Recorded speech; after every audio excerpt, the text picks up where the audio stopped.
Hello everyone. Welcome to our talk where we are trying to demystify coaching for founders. My name is Prateek Jain and I work as a venture capitalist at Fundamentum Partnership. We are a mid-stage growth equity fund partnering with founders at their scale-up journey at Series B, C stage. Prior to being a VC, I was an entrepreneur in the consumer internet space. And here we are trying to demystify the rather misunderstood or less understood term coaching and coaching for founders. And for that, we have with us Ms. Uma Arora.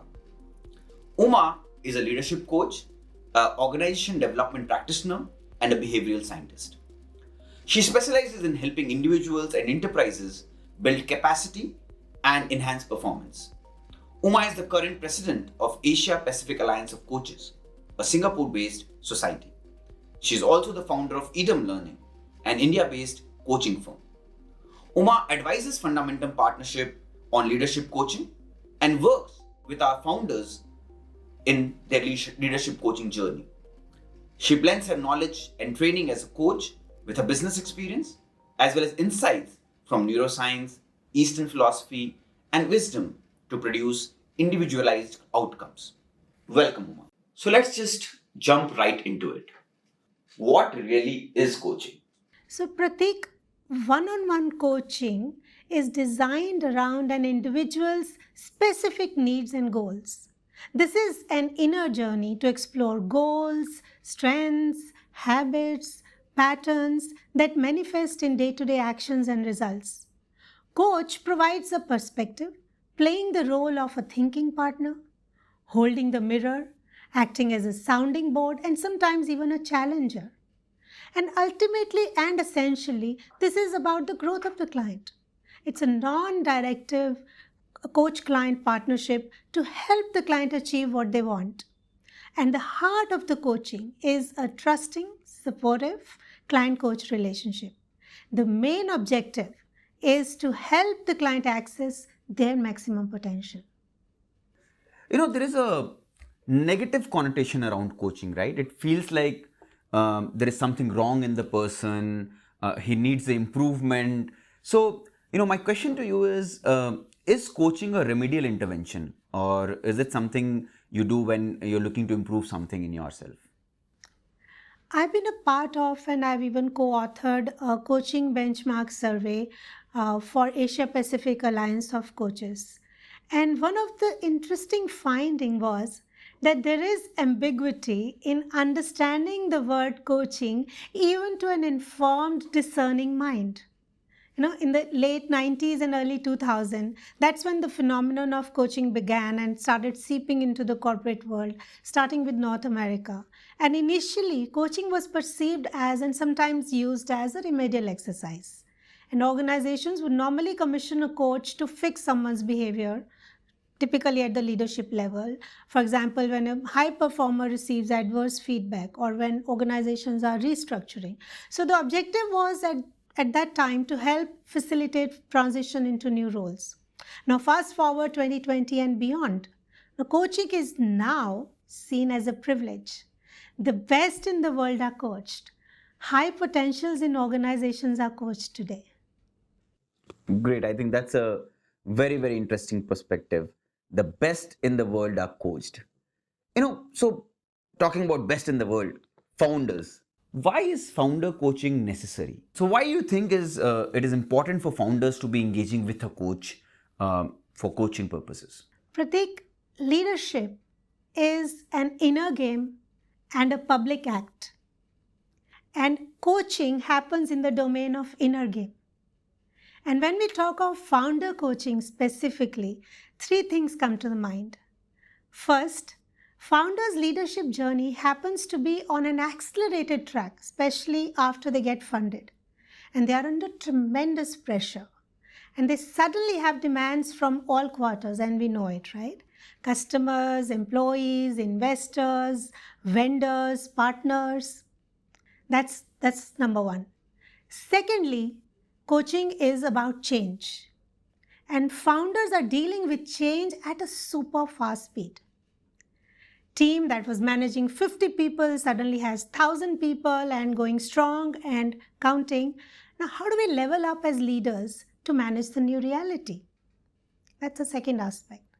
And the third is, in today's context, we see young entrepreneurs who are having innovative ideas, they're launching best-in-class products and creating world-class organizations.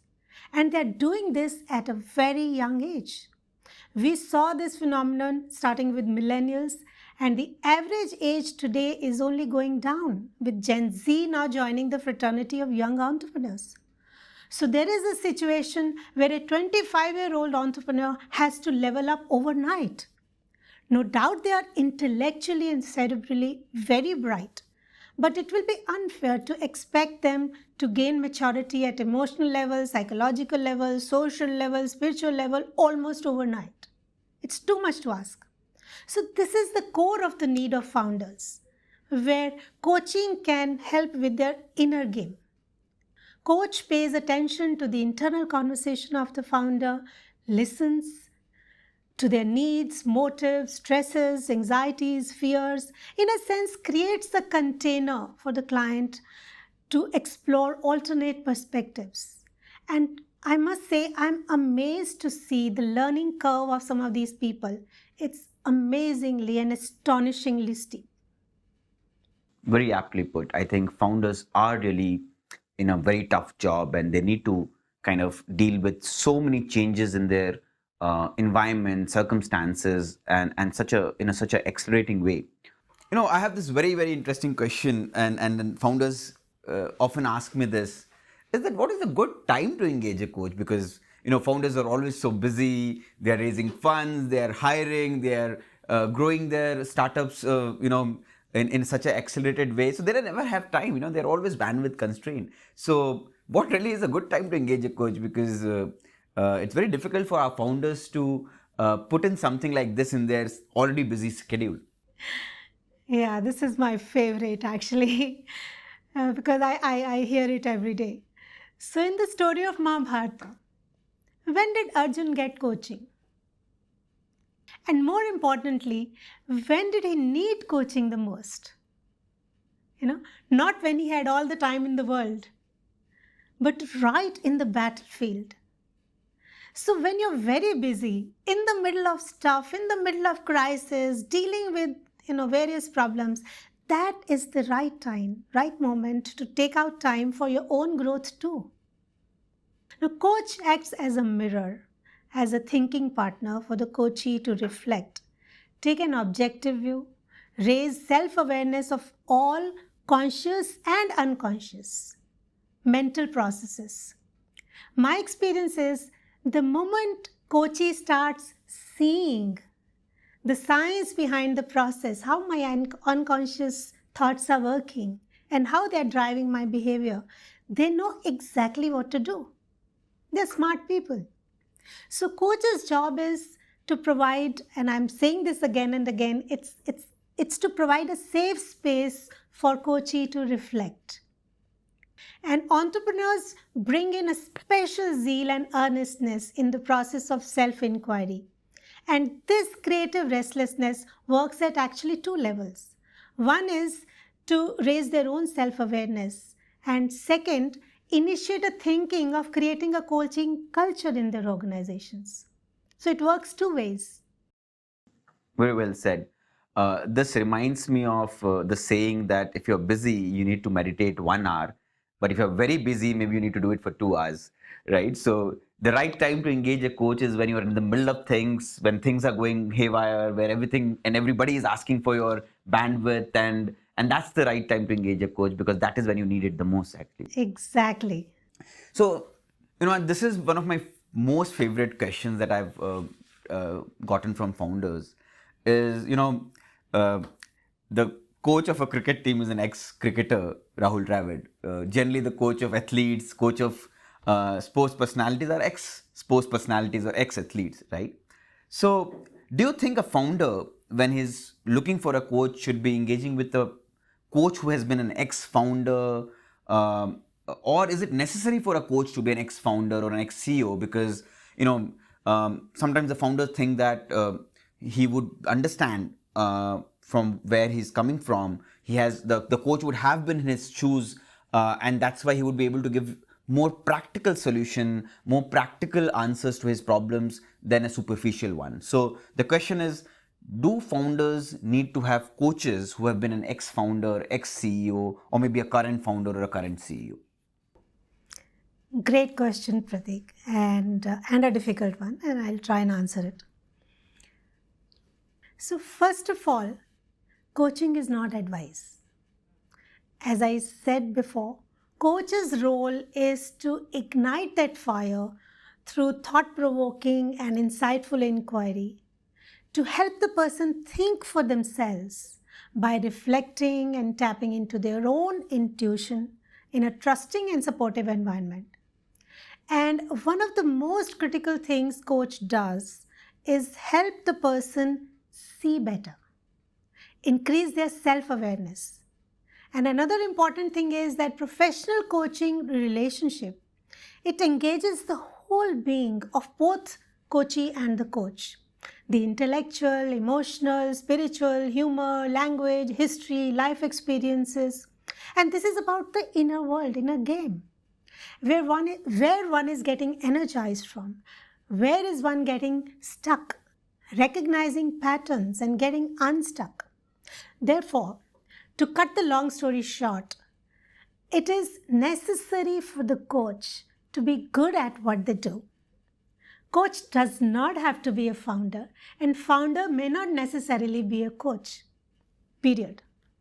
Because coach focuses on you, and advisor or mentor focuses on what you do. Great. Now that we have that question answered, the other question is, there are so many kind of coaches. There's a performance coach, there's a leadership coach. It all gets so confusing. What can I expect from a coach, and who does what? This is so confusing, in fact, mind-boggling. The best one was I read someone's visiting card saying mind coach, NLP coach or brain coach. And the most common, and I can bet on it, is transformation coach. I guess we all are entitled to create a unique brand identity in today's world, which is swarmed with social media. So if the specialization is too narrow, like an NLP coach, I worry, because you're just depending on one technique to impart coaching. Human mind is too complex to be interpreted using just one technique. The coach overall needs to have sufficient and necessary depth and breadth of knowledge. Now, having said that, sometimes people are super specialized. For example, relationship coach, or a branding coach, or a communication coach, or a career coach. Now, these are people who impart customized skills in that particular area. Now, leadership coaching, or we call it executive coaching, covers broad spectrum of leadership skills.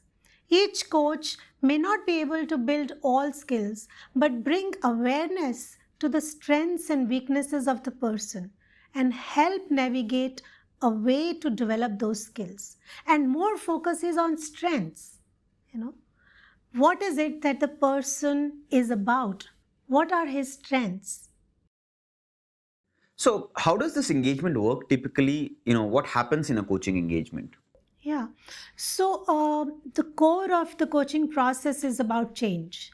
And change in a one-on-one coaching happens in 5 stages. So the first one is building a trusting, supportive connection, creating a relationship of trust. The second is enhancing awareness, getting clarity about goals, getting aligned around the goals, and looking at the current reality. So what are the current narratives that the person is bringing? And the third step is about exploring new narratives, exploring, reframing the issues. So what are the new narratives? What are the new possibilities? So fourth step is when you go back and try out new behaviors. And guess what? you get surprise reactions from people, and sometimes it doesn't work and sometimes it works. So you come back and again you have new learnings and new insights and new action plans and revised goals.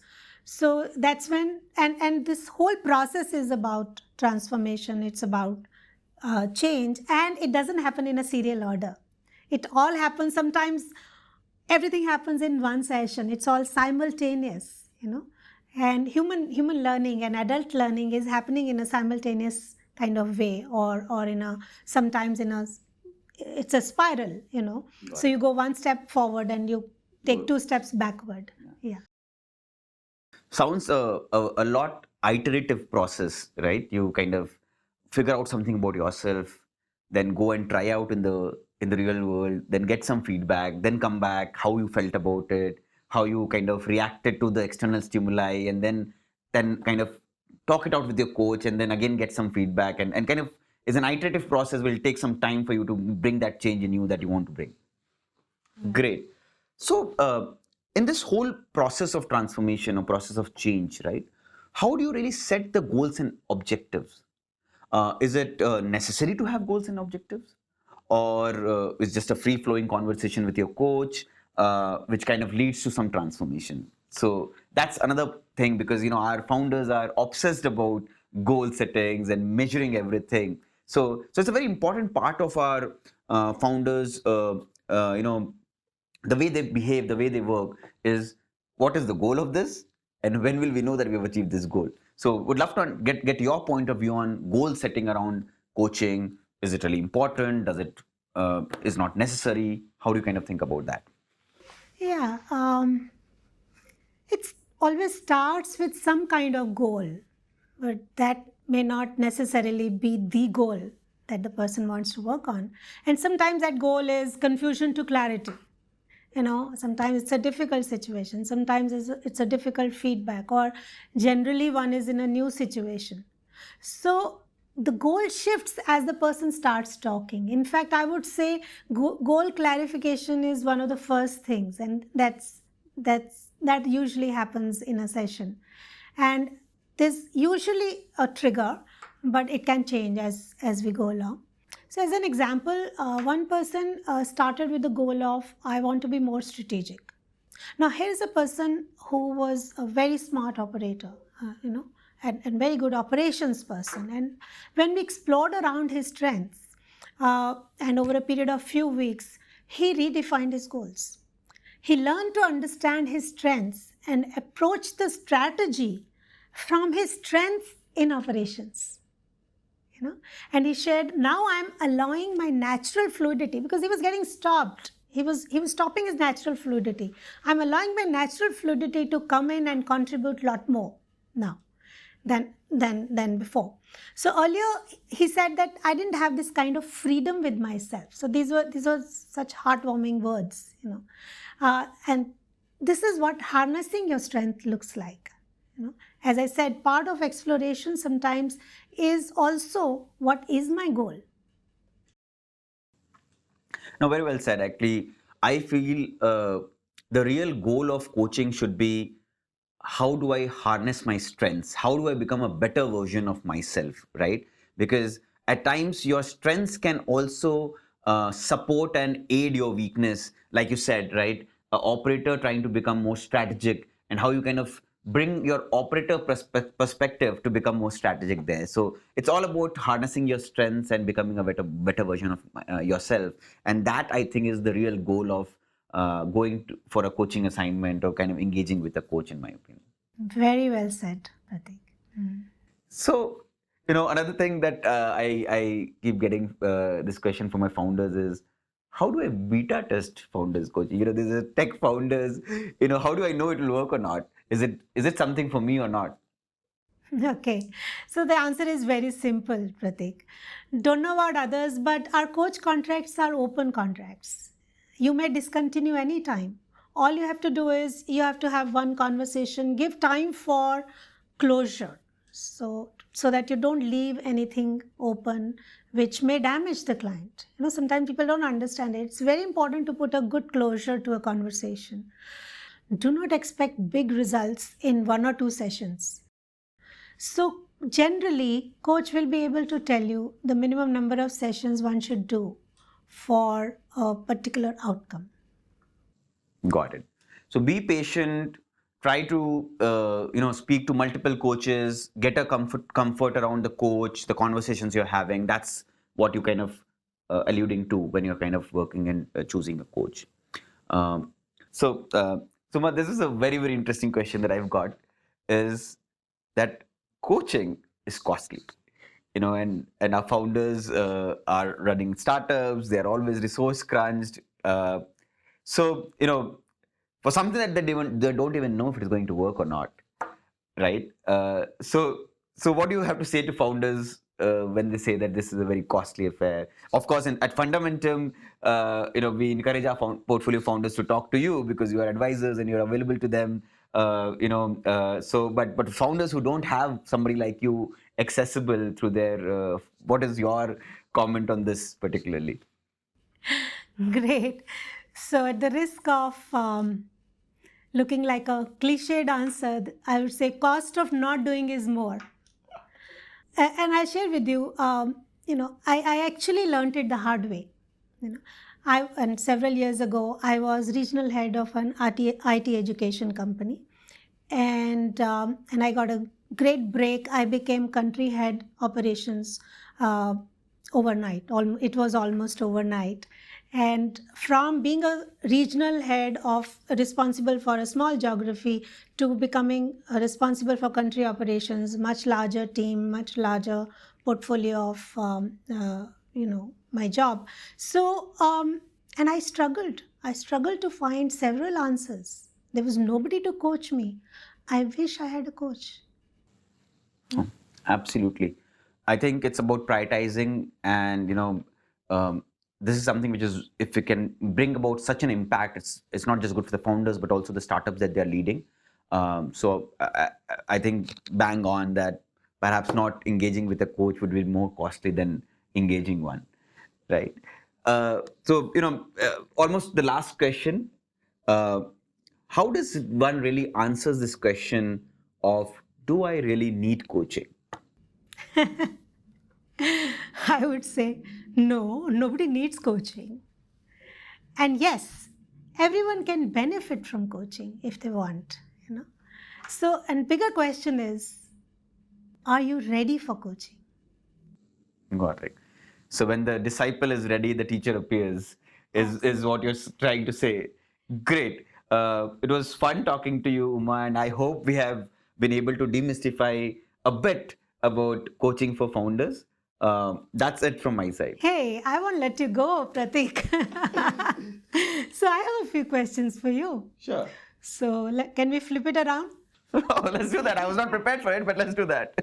Okay. So, and you've been a avid, passionate learner. So, what is your perspective about coaching? I'd love to give you my perspective about coaching. And in one word, if I have to really put perspective of coaching, is that it is transformational. It is perhaps one of the best kept secrets in the realm of adult learning. Coaching primarily examines who you are and how that manifests into your day-to-day actions. And as per my experience, executive coaching is a process of assessing yourself. It is a space to reflect, which we rarely otherwise do. Coach helps you with clarity in this process of self-discovery. Post-discovery, a coach helps you build a plan for navigating through your personality traits in pursuit of becoming a better version of yourself. If one is using their best traits to the fullest and able to compensate for the weaker ones within the context of their work, their daily lives, that is what a coaching is supposed to do. And as these external environment keep changing, because it's not a static world that we live in, at work or at home, you experience new challenges. You explore newer aspects of your personality traits. You change from individual contributor to a manager at work. You change in your, there's a change in pace of your growth. You will need new intervention. You will need new frameworks from your coach to navigate through this. So that's my perspective of coaching. Beautifully said.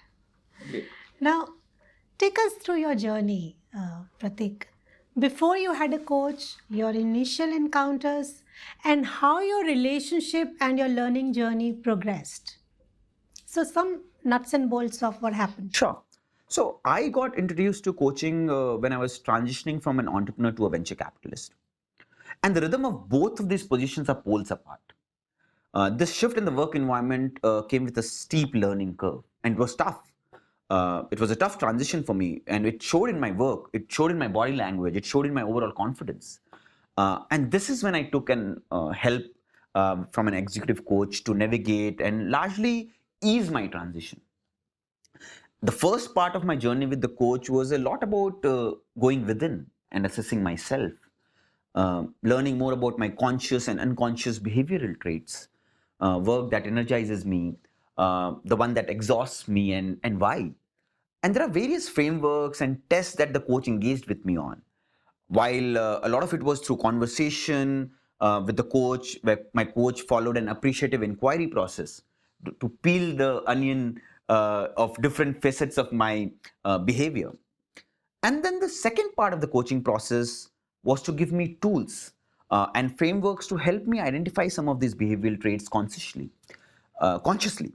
and force myself to navigate in it in a controlled manner. So, if you really think about it, it is about self discovery in the first part, which was with the coaching, and then using some of these tools in my day to day life to better my behavior, better my responses to external stimuli. And the third was to constantly look for my unconscious behavior so that I can understand the changing circumstances, changing environment that I'm living in, and go back to my coach and learn about newer frameworks, newer tools to navigate it better. Awesome. And if you were to say top three takeaways that you had, what would you say?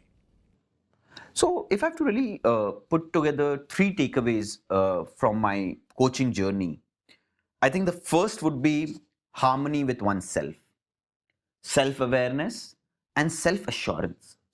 The second would be tremendous increase in personal efficiency because you are really harnessing your strengths, as you said, right? And finally, the third one would be preparedness for the new challenges. This is great. Okay, so one final question, Pratik. And this is really important because you've been an entrepreneur and you're an awesome investor. So, why are you evangelizing coaching for founders? I think that's a very good question, Uma, and I think some of this came very naturally to me, Uma, because I've had the privilege of being an entrepreneur and now an investor, where I get a ringside view of this extreme activity called entrepreneurship, where founders are the protagonists. Being an entrepreneur is a lonely job. They work in an extremely dynamic work environment, and especially in the last 3-4 years have been a roller coaster for them. First, they started with cost cutting because of COVID. Then they followed it with growth and fundraise pressure because we were in one of the most active funding environments. And now they are back to slow down because the funding have slowed down and they are pushing to conserve cash and think about profitability. With it comes hiring pressure, followed by firing pressure, and then again hiring pressure. So there is hardly time to reflect on oneself, look after mental health.